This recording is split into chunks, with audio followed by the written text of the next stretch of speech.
Bismillahirrahmanirrahim. Ibu bapak, sahabat-sahabat sekalian, tema kita merespon vibrasi Ramadan. Vibrasi itu apa sih? Apa? Vibrasi Ramadan, getaran Ramadan. Segala sesuatu itu ada getarannya. Keburukan ada getarannya, kebaikan ada getarannya. Masjid ini memberikan vibrasi. Masjid ini memberikan vibrasi kebaikan. Karena orang berbondong-bondong datang ke sini karena ada magnet di sini. Dan sudah dipastikan orang datang ke sini bukan untuk berbuat maksiat, untuk berbuat kebaikan. Ya. Jadi dimanapun kita berada, itu pasti akan ada apa? Ada vibrasi, ada apa? Getaran, gitu. Ya. Nah, ada hadis yang mengatakan inna minan nasi nasan mafatihul lil khair maghalibul syarr. Ada di antara manusia yang punya getaran yang bagus. Saya misalnya lihat Ustadz Asep, ya, sudah langsung pikiran saya gimana saya memperbaiki bacaan. Kenapa?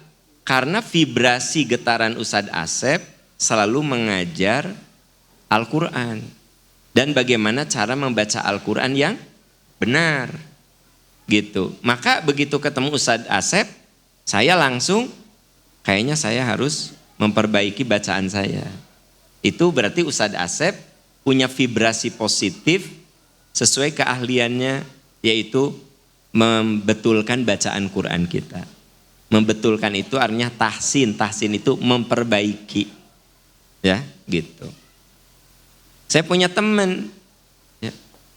Kalau ketemu dia tuh inget badminton, kabayang kok. Berarti vibrasinya naon? Olahraga badminton, kok. Hari Anda, ya. Misalnya Ustadz Asep ini, ya, jago badminton, bahkan instruktur mentor badminton. Saya tahu dia pernah juara nasional, ya, juara All England bahkan, ya. Nah, saya kalau ketemu Ustadz Asep tuh vibrasinya adalah badminton, gitu. Kabayang teu mun orang ketemu Anda vibrasina hayang maksiat, ya. Saya geus ek insaf gitu. Tapi begitu ketemu Anda, jadi saya yang berbuat dosa. Berarti vibrasi Anda, getaran Anda itu dosa. Nah, kata Nabi, inna minan nasi nasan. Di antara manusia ada yang vibrasinya, getarannya tuh mafatihul lil khair, pembuka kebaikan. Maghalibul syarr, pengunci keburukan. Saya kalau ketemu ibu bapak di sini, asa ingin jauh dari maksiat, ingin dekat dengan surga. Kenapa? Karena Anda memberikan getaran surgawi. Kan tadi saya bilang kalau ketemu ibu bapak, nu kabayang ku saya surga. Yang kebayang ke saya gimana saya bisa jadi soleh. Yang terbayang ke saya gimana saya menjauhi maksiat. Berarti teman-teman di sini memberikan getaran surgawi. Kan orang yang asup surga. Nah, itu namanya vibrasi. Jadi orang itu Pak, dia punya getaran, dia punya magnet. Nah, kalau orang itu sudah soleh, ya, kata Nabi, mafatih, magnetnya itu jadi pembuka kebaikan. Maghalibul syarr, jadi penutup keburukan. Bu, suami ibu memandang ibu sebagai vibrasi positif apa negatif? Positif. Nanyana kuduna ka suamina. Cek ibu teh vibrasi positif. Pas saya tanya suamina, negatif, Bapak. Mun geus panggih jeung pamajikan hayang ngambek we, Pak. Berarti vibrasi negatif, ya. Ya. Oh, si bapak nage gitu, oke lah, tak apa si bapak nage gitu. Jadi ternyata setiap orang itu punya getaran, punya vibrasi. Ya. Nah, vibrasi ini bisa vibrasi positif, bisa vibrasi negatif. Itulah kenapa kita kudu mencari teman-teman yang soleh. Supaya apa? Supaya vibrasinya positif. Kalau saya bepergian dengan orang-orang soleh, ya, dengan bapak-bapak yang soleh di sini, pasti di jalan teh kita sholat di mana ya? Kita berhenti kilometer di mana ya? Gitu, ya. Mun jeung sok tukang dahar. Kalau dengan pemakan ulung, yang pertama ditanyakan apa? Urang dahar di mana? Restoran apa? Ya, beda kan? Hari kita sholat di kilometer berapa? Yang pertama keluar teh, kita sholat di kilometer berapa? Vibrasina orang yang ingin sholat di awal waktu. Tapi orang yang etanu sok pemakan segala mangsa gitu loh, pemakan segala gitu kan? Apa nu gitu teh? Nah, segala omnivora, segala dimakan, sayur dimakan, rujak dimakan, wah segala. Yang pertama kali ditanya apa? Orang di restoran di mana ya kayak? Kilometer seberapa orang dahar? Restoran berapa kita makan? Bukan nggak salah, maksudnya narasinya itu beda gitu loh, ya. Apa?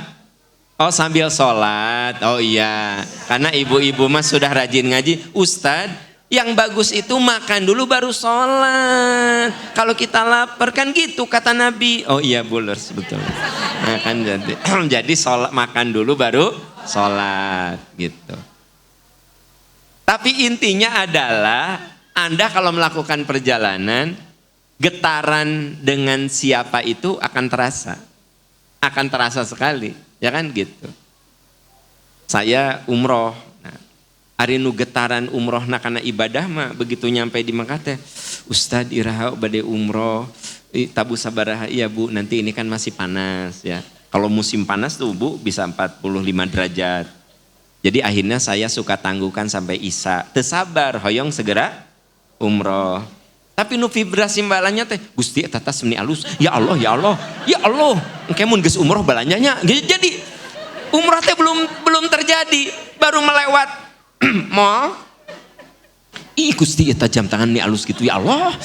Ya Allah, di Makkah mah meni alus gitunya meni eueuh bututnya. Wah, kabayang teh bukan labbaik Allahumma labbaik langsung Gusti ya Allah. Vibrasi itu getaran, ya kan gitu. Ya. Jadi sebenarnya kita itu bisa membaca kita ini vibrasinya positif apa negatif. Ya. Nah, Bu, tahu nggak ciri wanita solehah apa? Ibu, ciri wanita solehah apa?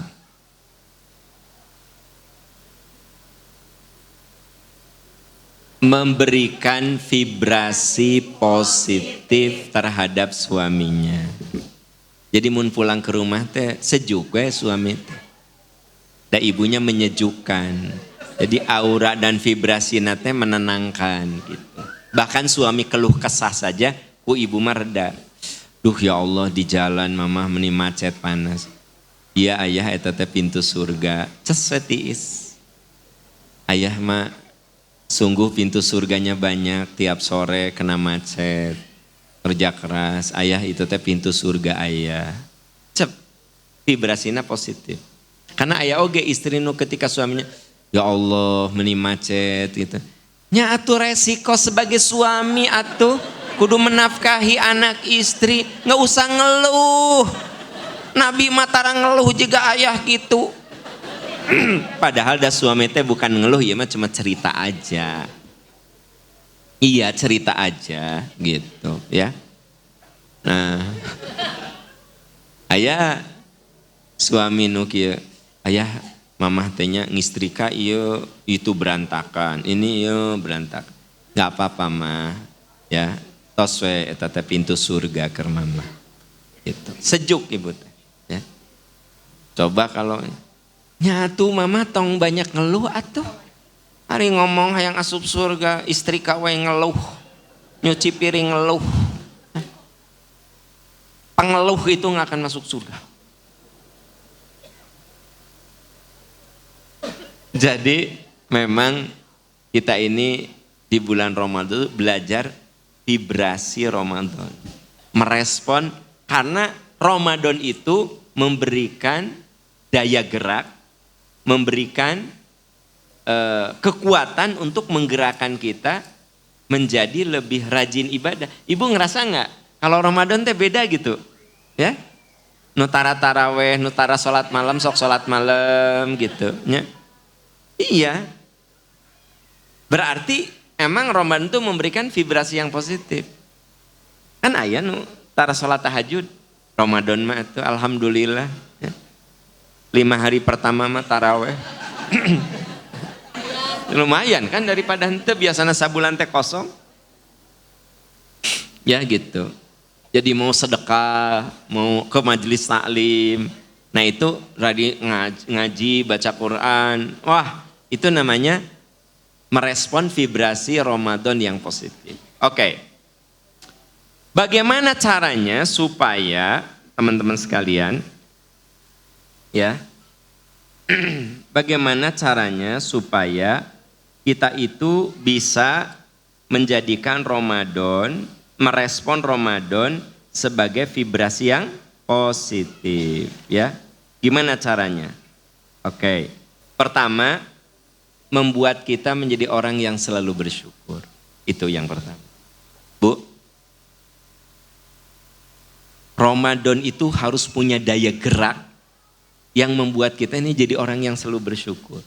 Saya yakin Anda mendengar kata bersyukur itu dari mulai playgroup sampai mau wafat nanti. Selalu ada kata bersyukur. Nah, nanti Ustadz akan membacakan ayatnya, tapi sebelum itu saya ingin sampaikan. Hal yang paling mendasar supaya kita bersyukur apa?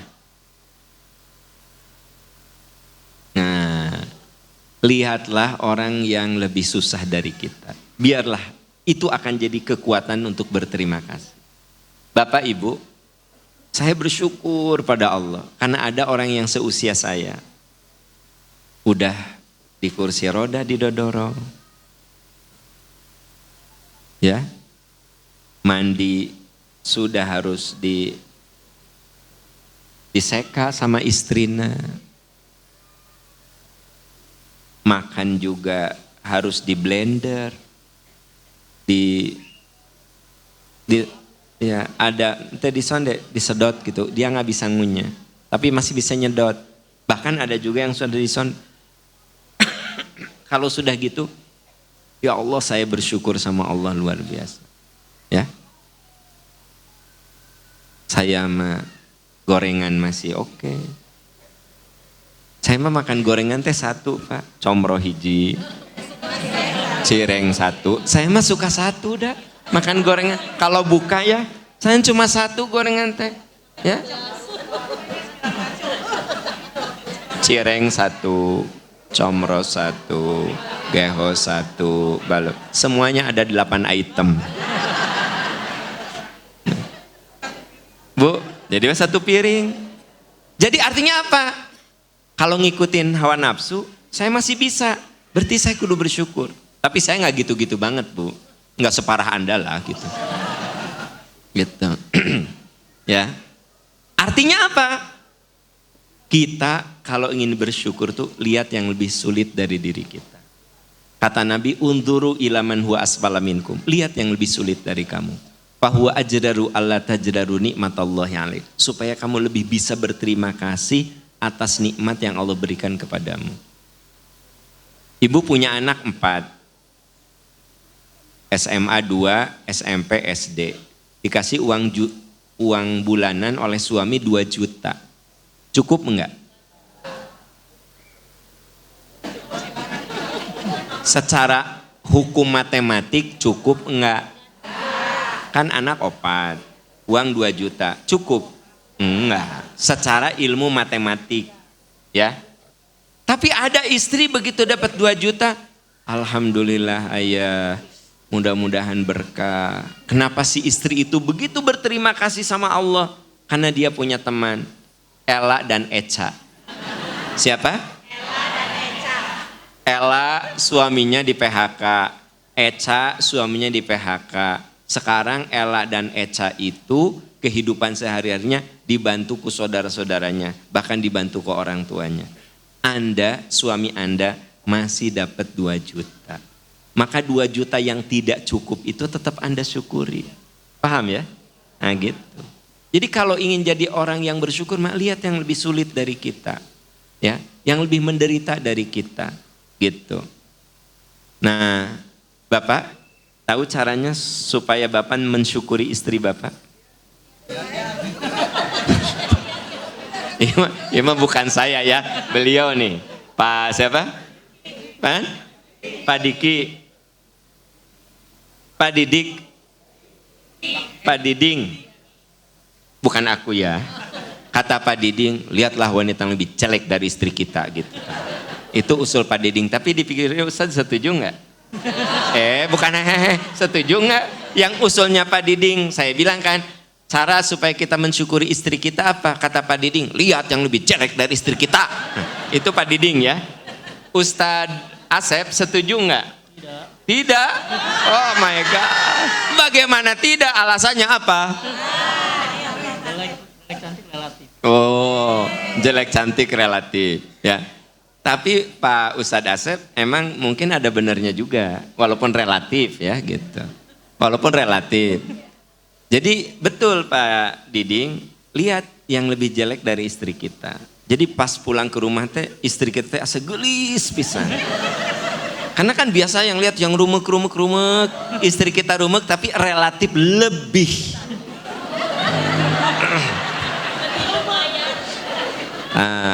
Gitu. Ada aura kasih. Ya, jadi sebenarnya kalau dengan cinta mah tidak ada yang jelek ya Pak ya. Asli Bu. Kalau udah nyaah, udah sayang, makanya semua istri itu cantik di depan mata suami yang menyayanginya. Semua laki-laki itu ganteng, kasep, pangkasep nasadunya selama si istri itu menyayanginya. Asli Bu. So, Ibu suka lihat ya, ada orang yang gini, anak mama yang cantik. Coba baturan teh kieu, cantik naon. Ya kan? Ya, gitu kan? Ya Allah, anak mama yang cakep sedunia. Sini nak. Coba baturan bari ngaliuk, cakep naon. Segitu plehoan, cakep. Cakep naon. Jadi ari ku nyaah mah, ku cinta mah gitu. Jadi dalam hal ini jawaban Ustadz Asep benar juga. Kan saya mah sebagai pembicara menengahi di antara dua perbedaan pendapat para ahli kan gitu. Nah, jadi dua kubu ilmuwan yang punya follower banyak ini saya harus menengahi.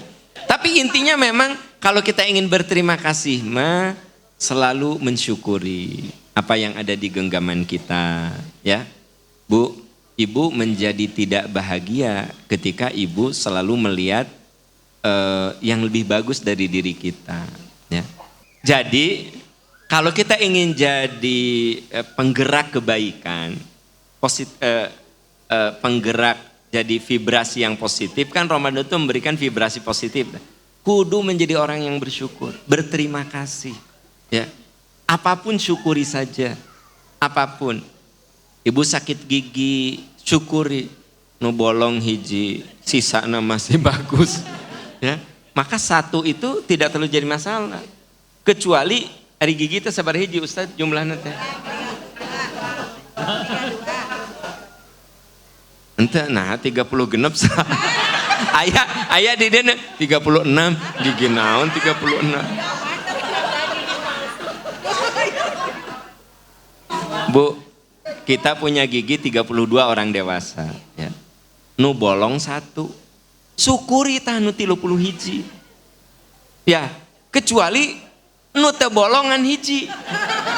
Nu 30 hiji barolong sadayana ieu bolong wah kakara mengatakan aduh gigi aku kuat kunaon ya ini bolong. Ngan hiji nu bagus, hiji. Kan pasti ngomongna gitu kan ndak barolong. Ini 31 gigi bagus, 1 bolong. Eta sak. Oh ya Allah, Gusti ya Allah. Ya Allah, kenapa hamba yang harus diberi seperti ini ya Allah, gitu kan. Jadi Bapak Ibu, yuk kita biasakan selalu bersyukur dengan melihat yang lebih sulit dari kita. Gitu loh. Wah pokoknya kalau sudah gitu enak aja, nikmat aja. Ustadz, coba teman-teman buka surat An-Nahl ayat 114. A'udzu billahi minasyaitonir rajim. Fakulu mimma razaqakumullahu halalan thayyiban. Waskuru ni'matallahi in kuntum iyyahu ta'budun. Fakulu mimma razaqakumullahu halalan thayyiban. Makanlah yang halal dan baik dari rezeki yang telah Allah berikan kepadamu. Makan yang halal dan baik. Nah, rezeki itu kan bukan hanya makanan, ini contoh makanan ya. Yang tapi inti dari pesan ayat ini, washkuru nikmatallahi in kuntum iyyahu ta'budun. Bersyukur kepada nikmat Allah jika kamu menyembah kepadanya. Jadi syukur itu dihubungkan dengan kalau kamu menyembah Allah, sok kamu jadi orang yang syukur. Gitu loh. Ya. Jadi kalau memang kita itu menyembah Allah, jadi orang yang syukur. Selalu berterima kasih apa yang ada di tangan kita, apa yang ada di genggaman kita. Misalnya Anda tipe orang yang susah ngerti cepat lupa. Kan ada macam-macam. Belajar teh, ada yang susah ngerti cepat lupa, susah ngerti teh. Begitu ngerti cepat lupa teh. Ada yang susah ngerti, susah lupa. Kan susah ngertinya tapi segitu ngerti dia susah lupanya. Nah kalau ibu bapak makan kelas papan atas, cepat ngerti, susah lupa. Nah kalau Anda ditakdirkan ya susah ngerti, susah ngerti, cepat lupa, teman-teman mah udah hafal, Anda mah belajar terus, Anda katakan alhamdulillah ya Allah, Engkau memberikan kesempatan pada saya untuk ngapalkan terus. Itu kan jadi positif ya. Nah, misalnya gini ya, kita diberi tugas oleh Ustadz Asep kudu ngapalin surat Al-Alaq, Iqra bismi rabbikal ladzi khalaq. Teman-teman saya udah hafal. Saya mah belum hafal juga. Iqra bis.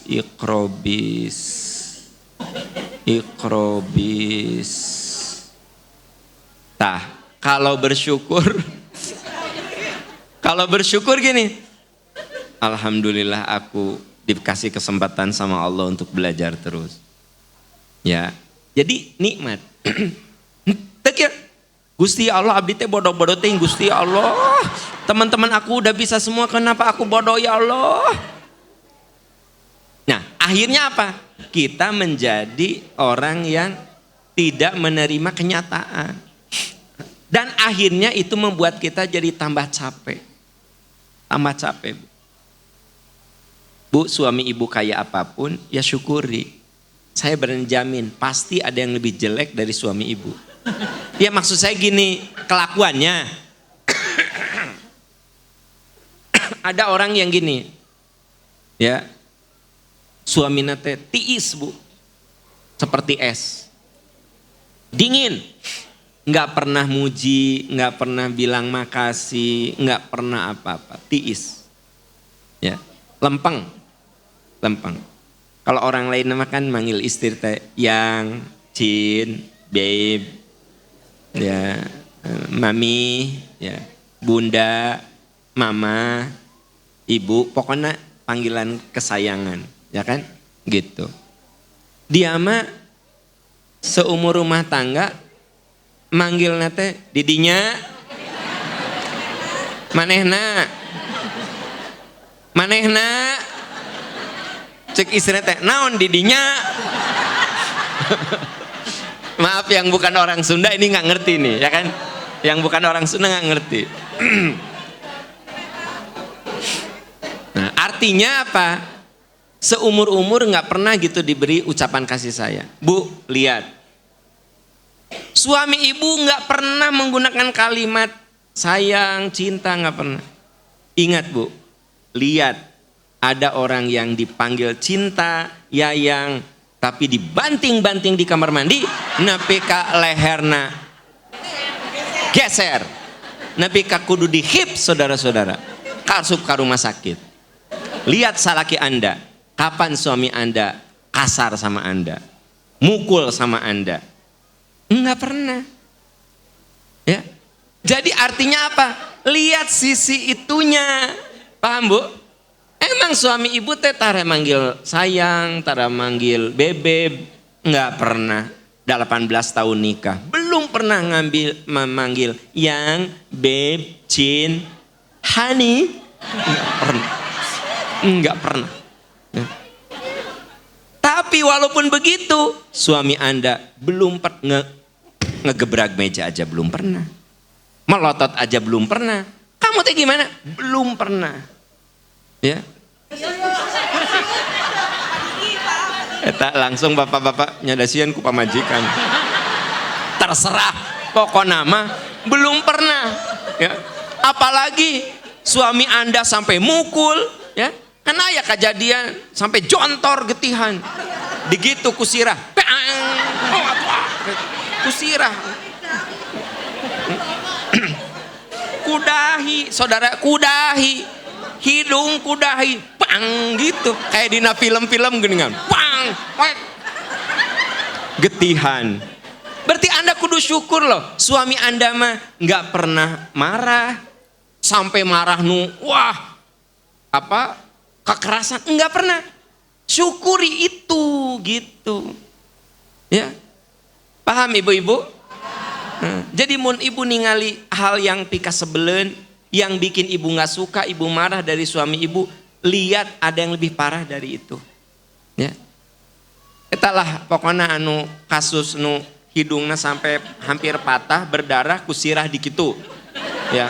Terus aya nu leherna nyengsol, nepi ka di gips. Ya kan? Itu aja jadi 2 pelajaran untuk Anda. Akhirnya apa? Anda akan menghargai suami Anda dengan segala kekurangannya. Kenapa? Ya itulah, ternyata ada yang lebih buruk dari suami aku. Suami aku mah baik, alhamdulillah. Ngan pedit tungkul.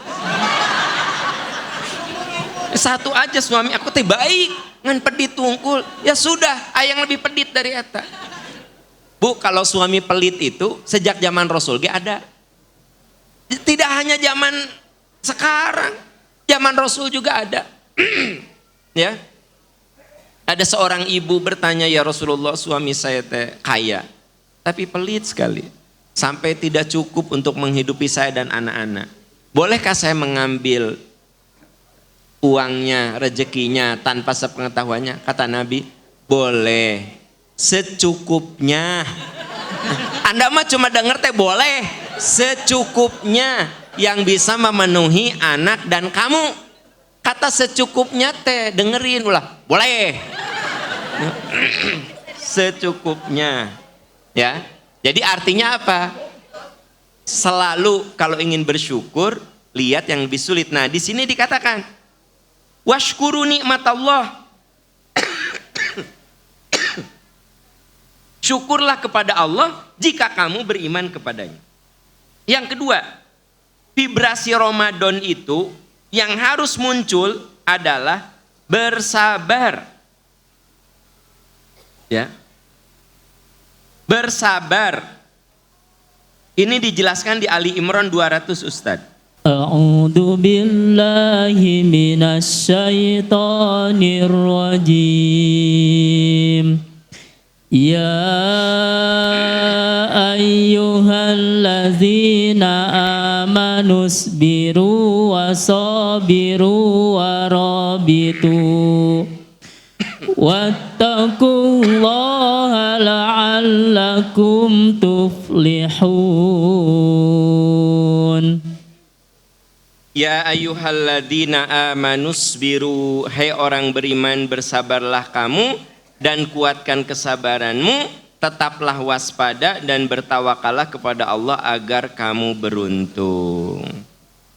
Hai orang beriman sabar. Bu, saya pernah sampaikan satu hadis di awal-awal sebelum Ramadan tuh, bahwa Ramadan itu disebut syahrus sabr, bulan di mana kita kudu lebih sabar. Bahkan fa'in sabaka, ada orang yang ngajak berantem sama kamu, ada yang ngajak ribut sama kamu, katakan dalam hatimu, inni shaim, aku ini berpuasa.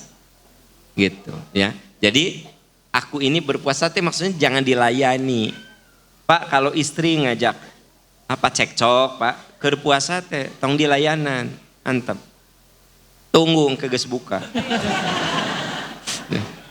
Tadi maksudnya walaupun udah buka tetap ya.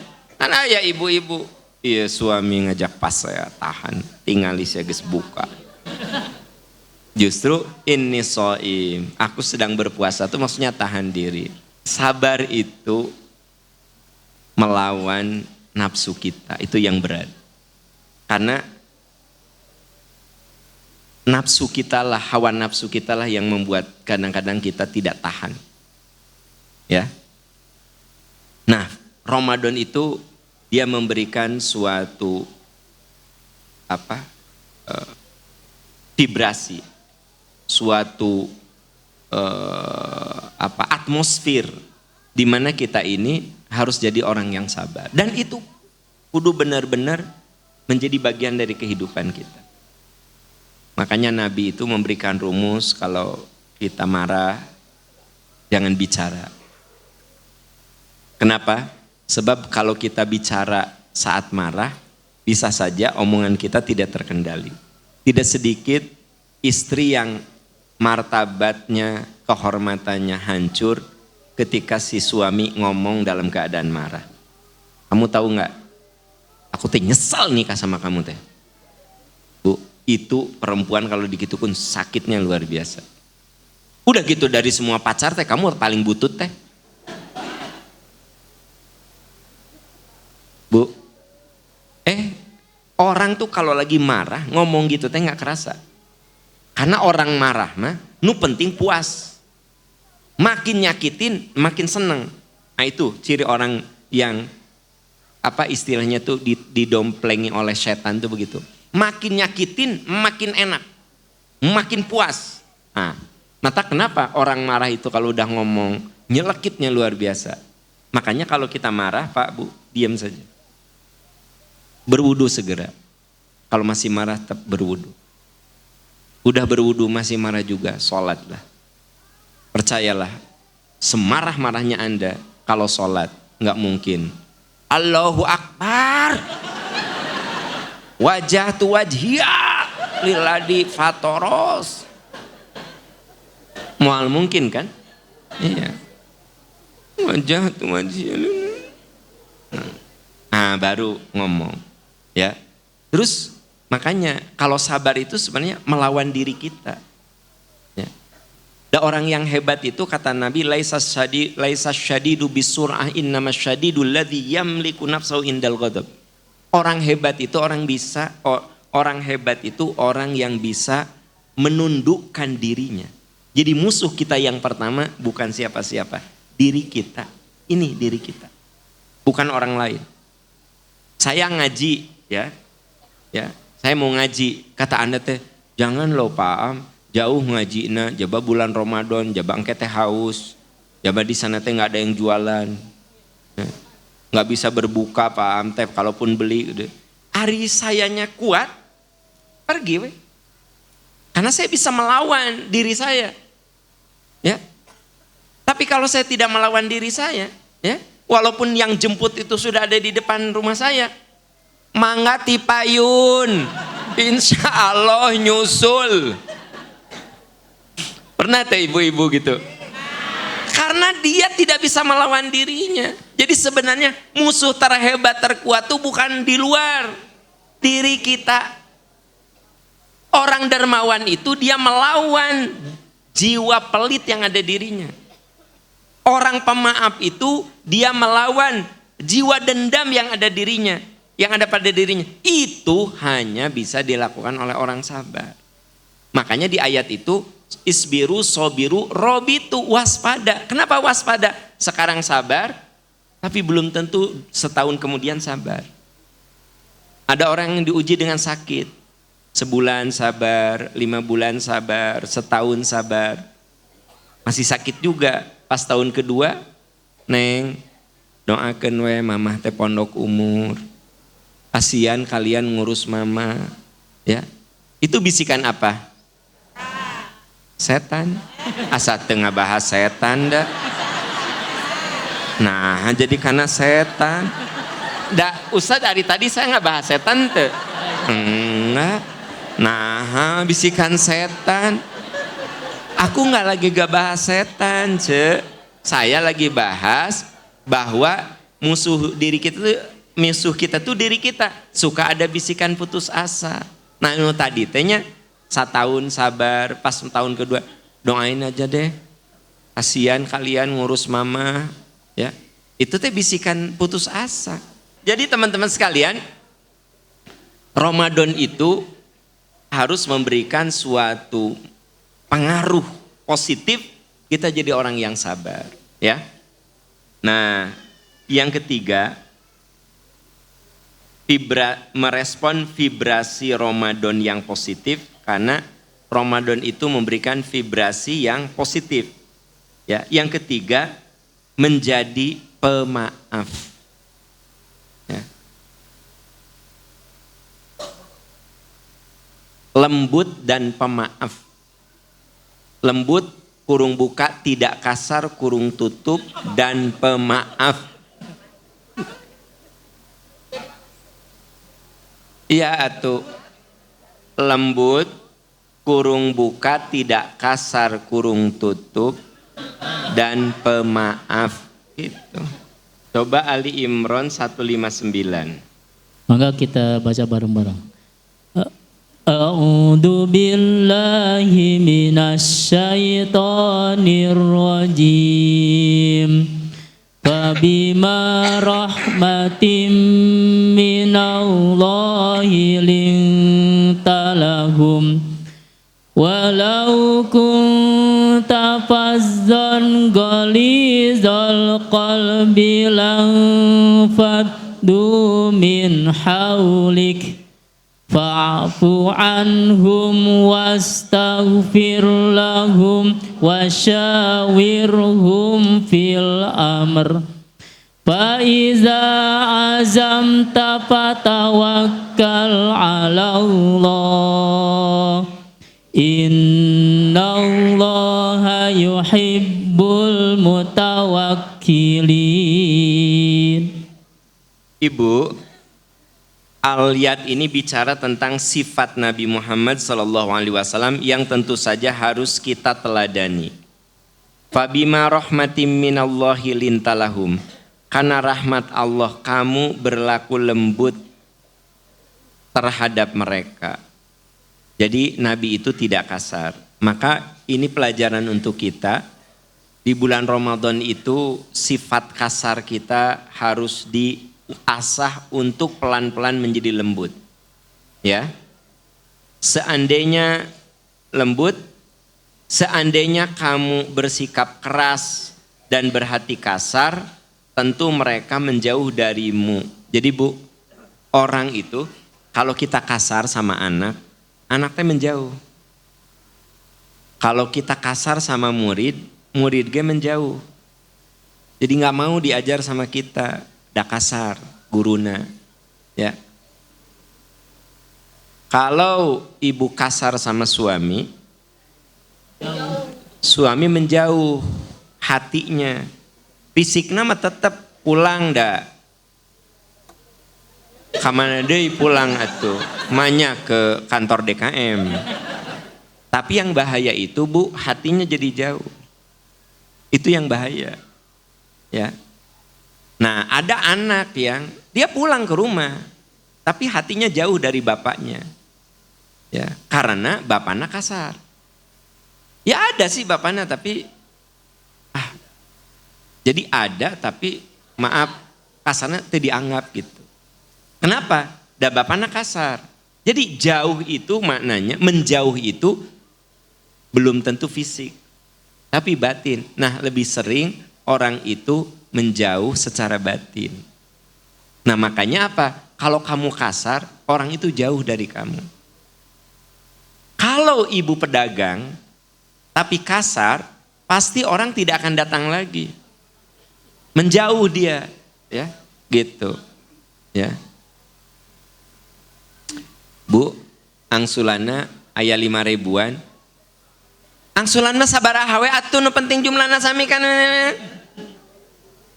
Bu, ibu teh pasti aduh ibu, saya ge nggak ada 5 ribuan mah gitu. Adanya cuma 10 ribuan, gimana nggak apa-apa ya bu ya? Gitu. Ya mah, nuker mah tuh ka pom bensin atuh. Atau ka bank gitu cantang tuh tarima.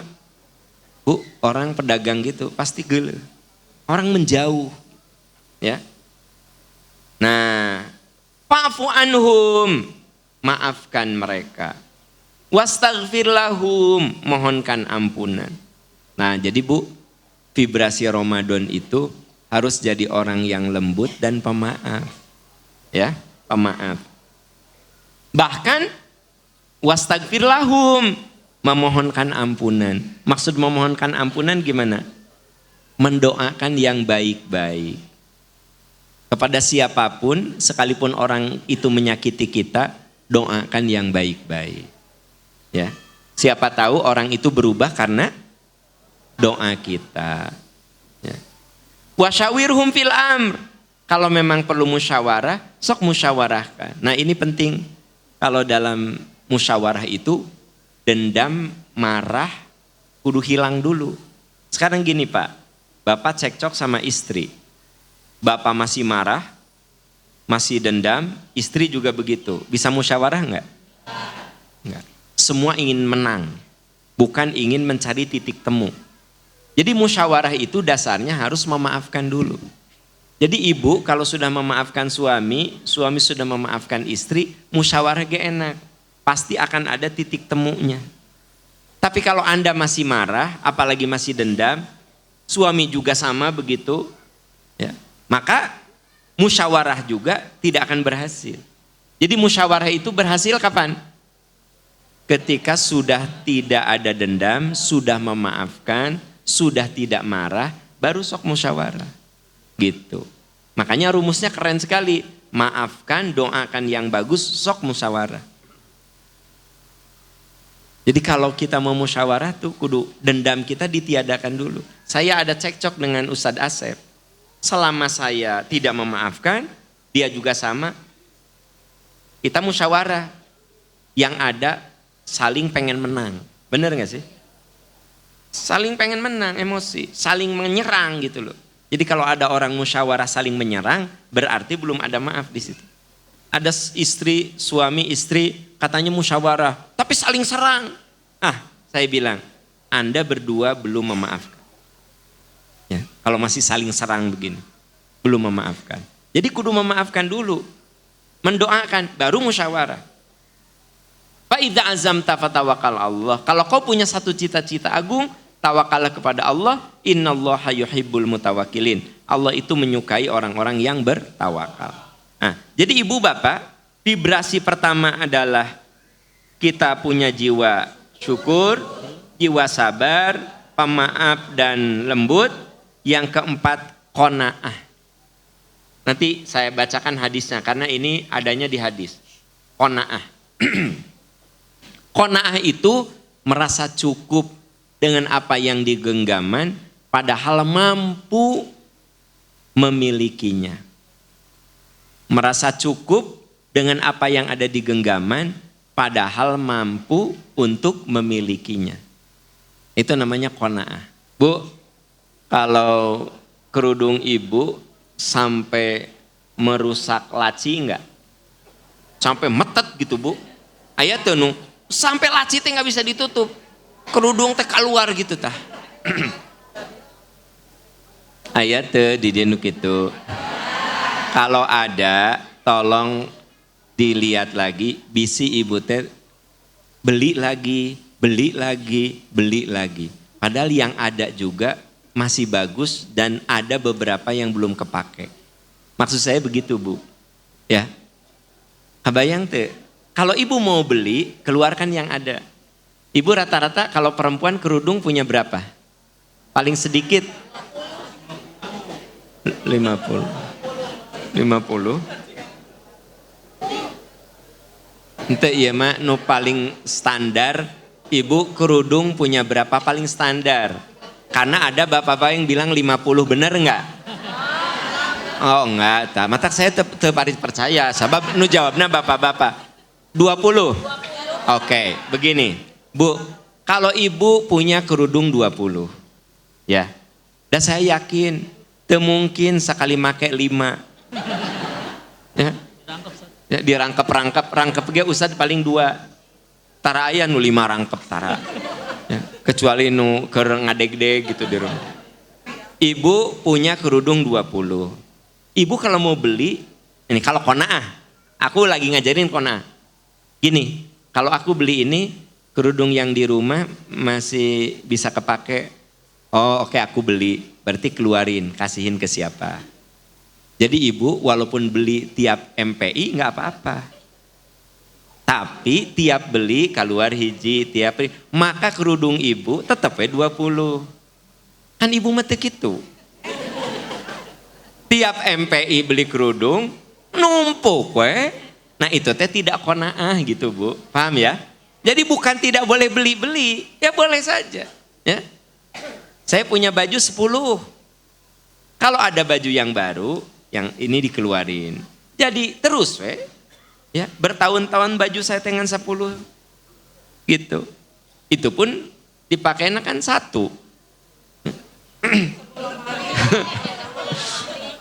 Oh iya 10 lomari tah.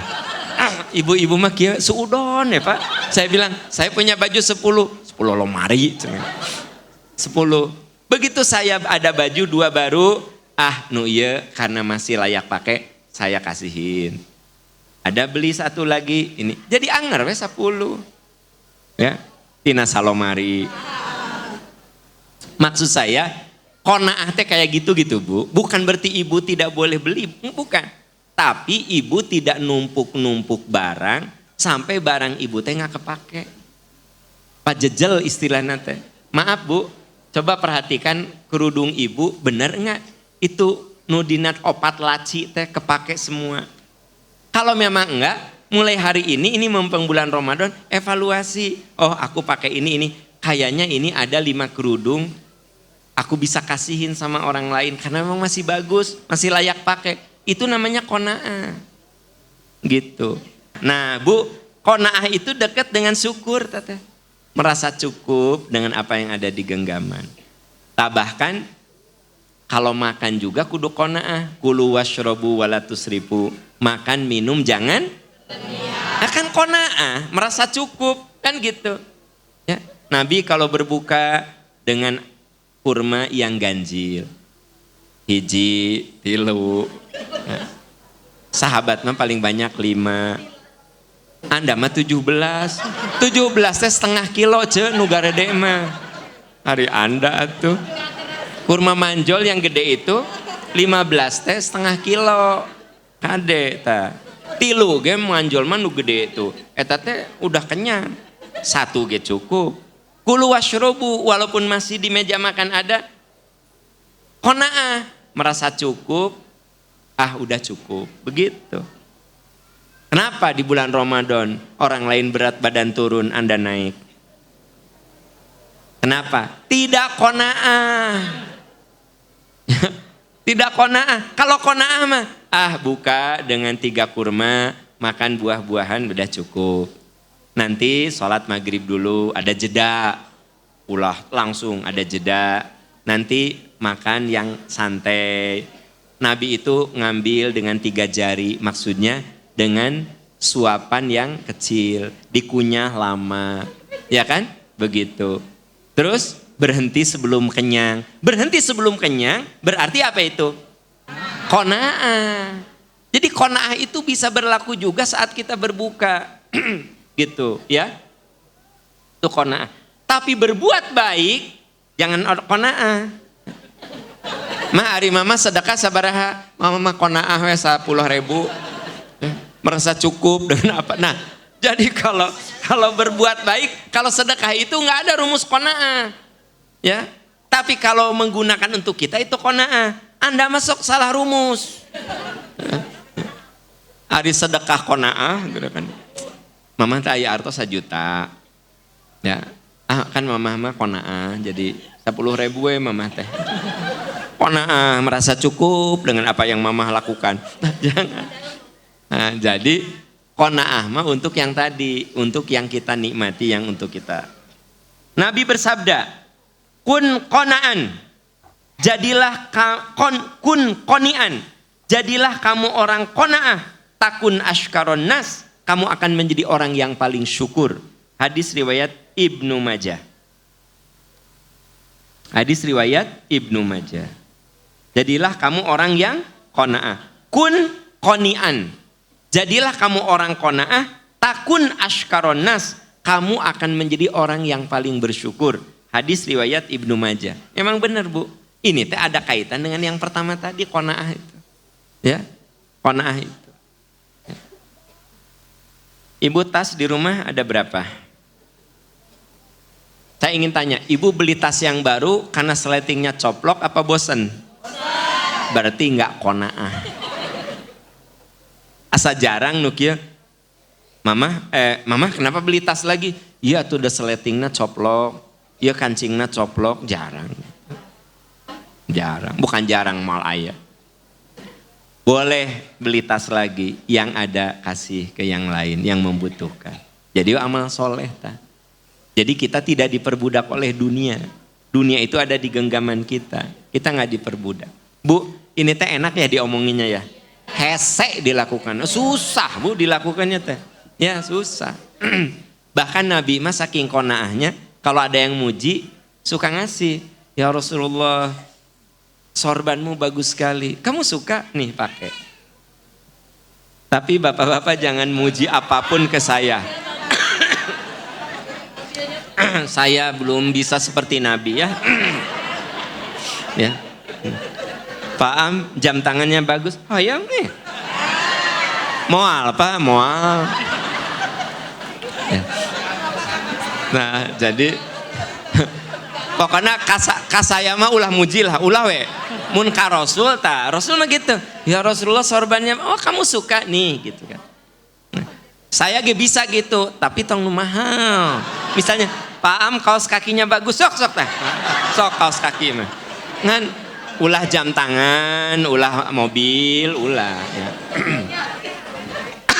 Ulah HP, awas. Itulah kaos kaki boleh ya Pak. Mun muji saya teh kaos kaki. Kopeah oke ya misalnya. Pak Am kopeahna saya sok sah. Naon deui nya? Pulpen nah sok. Tapi pulpenna ulah nu bermerek nah. Anu plastik teh anu biotek. Nah, eta. Ya.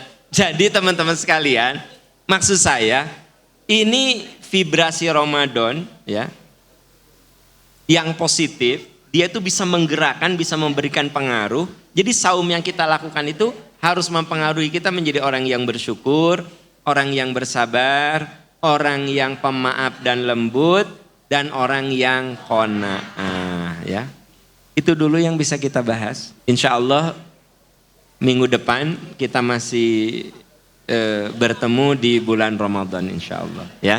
Semoga Ramadan kita isi dengan amalan terbaik yang bisa mendatangkan cinta dan ridhonya.